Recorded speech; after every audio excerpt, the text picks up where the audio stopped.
Este artículo me lo pasó un gran amigo, gran amigo, que ya me prometió preparar de la parte especial las defraudaciones, ¿sí? Y distintas clases de defraudaciones.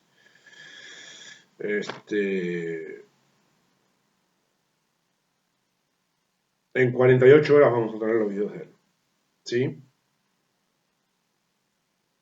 Un gran estudiante, eh, con una curiosidad innata y con un hambre de aprender impresionante.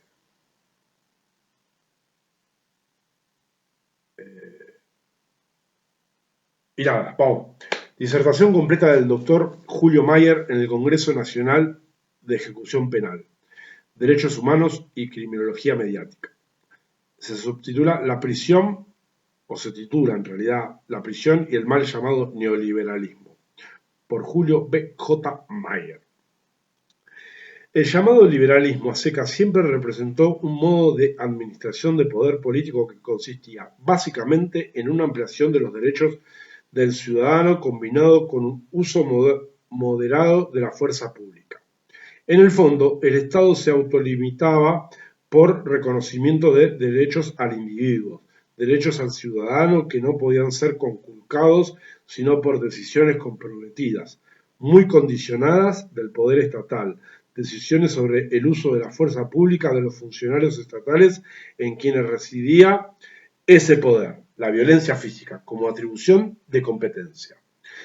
Tal definición del vocablo político supone, por una parte, la existencia de un Estado-nación, una forma de organización social, por tanto política, surgido en la segunda mitad de la Edad Media, al amparo del triunfo de los poderes centrales sobre los locales, del papado romano sobre los obispos en materia religiosa, del poder del rey sobre los señores feudales en el ámbito político, circunstancial con una expansión territorial notoria de la organización social y política humana, y, si se quiere, de una expansión enorme del comercio y la traslación de los seres humanos y mercaderías a lugares más lejanos que la propia comunidad local.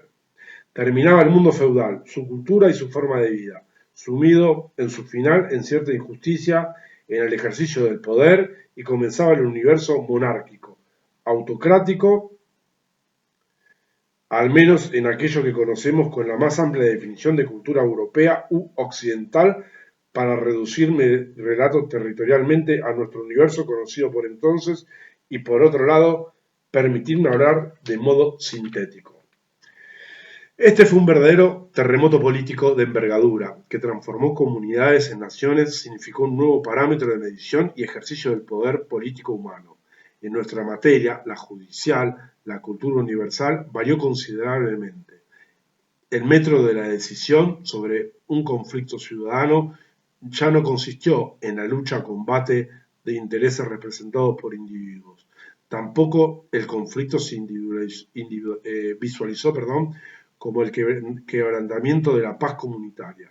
Por ende, la solución no buscaba, como en el régimen comunitario anterior, una nueva paz entre los portadores del conflicto por acuerdo de voluntades, la llamada verdad consensual, quienes así fijaban las obligaciones para la relación entre ambos contendientes para el futuro a la manera de un contrato de paz entre ellos, o, de no ser posible esa solución, convertirla en métodos de combate, incluida finalmente la instancia física, mecanismos que señalaban empíricamente un vencedor y un vencido en el pleito, y la medida de la ganancia o de la pérdida, con las consecuencias de extrañamiento y pérdida de la paz comunitaria para el vencido que ello supone.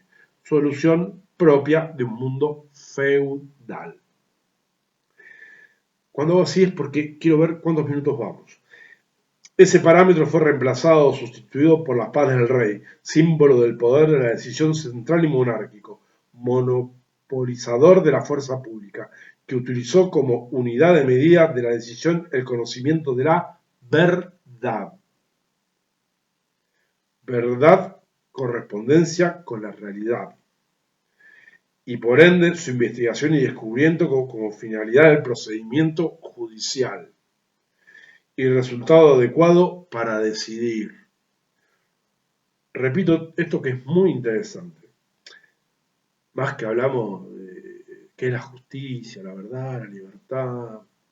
Este parámetro fue reemplazado y sustituido por la paz del rey, símbolo del poder de la decisión central y monárquico, monopolizador de la fuerza pública, que utilizó como unidad de medida de la decisión el conocimiento de la verdad. Verdad correspondía con la realidad, y por ende su investigación y descubrimiento como finalidad del procedimiento judicial y resultado adecuado para decidir.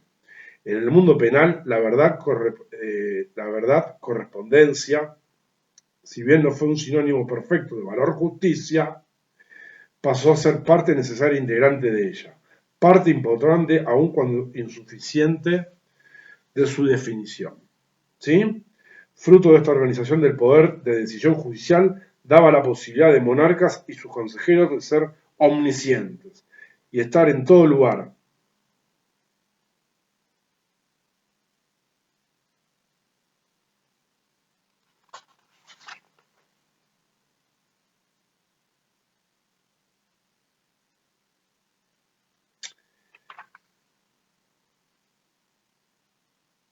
Omniscientes es saber todo.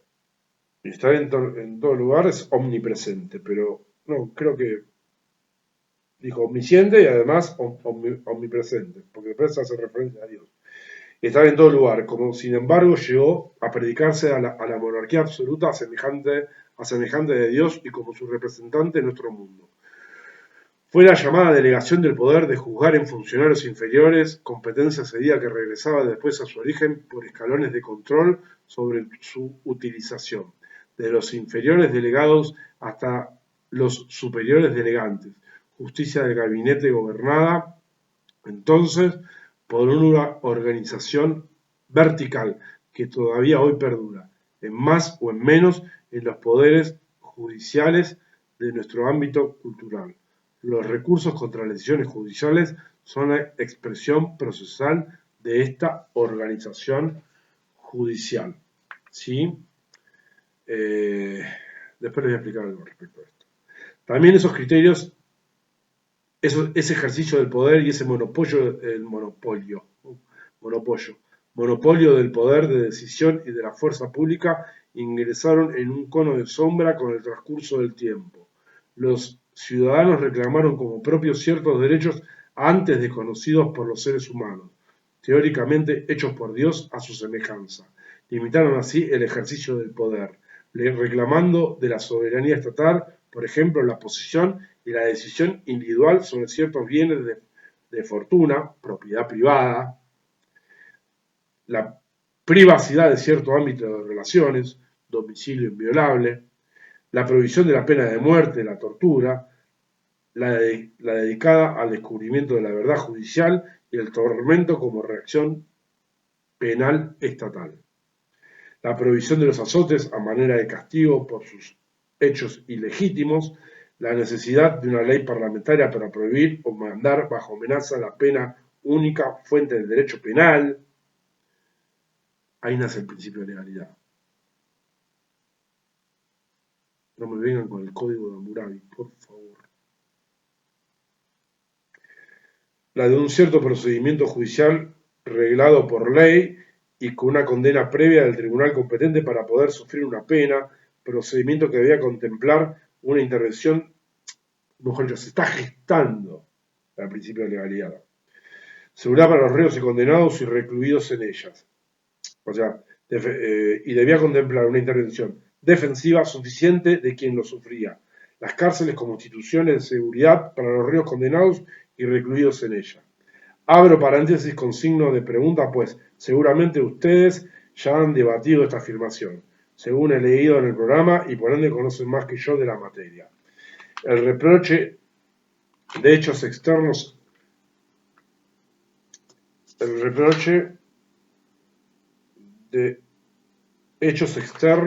de los hombres para justificar la punibilidad. Todos ejemplos parciales que ilustran suficientemente la lectura de los artículos 18 y 19 de nuestra Constitución Nacional Histórica. ¿Sí? Esto último es el significado expreso del liberalismo político, representado centralmente por la Declaración Francesa de los Derechos del Hombre, y hay que agregar acá, del hombre y del ciudadano, de 1789, y por las enmiendas a la Constitución originaria de los Estados Unidos de Norteamérica de 1776, con gran influencia en el constitucionalismo americano del sur, esto es, entre nosotros. La Declaración de Derechos del Hombre y del Ciudadano de 1789 es el producto normativo de la Revolución Francesa. Derecho del ser humano como tal, garantías individuales, limitación del poder público como monopolizador de la violencia que, por supuesto, incluyen otras múltiples limitaciones del poder estatal a reorganizar las funciones y competencias de sus distintos departamentos, legislativo, administrativo y judicial, poderes independientes pero coordinados, todos derechos y garantías frente al poder que representan el buen uso de la palabra liberalismo, su pesada herencia para hacer uso de prestado de la moda introducida por la coalición política que hoy nos gobierna en la República Argentina y utilizarla precisamente como los integrantes de esa coalición la deben sufrir. Se trató en verdad ya no de un terremoto político, como sucedió con la conversión de la comunidad local al Estado-Nación en la organización política social, sino de un remesón fuerte de esta última forma de organización, de ese terremoto, que distribuyó de otra manera el poder estatal y que quedó reflejada en el nacimiento de las llamadas repúblicas o sistema republicano de gobierno. Constitución mediante. Ver artículo primero de nuestra Constitución, como dice el maestro, nacional, histórica. Hacemos un cortecito y seguimos con una segunda parte.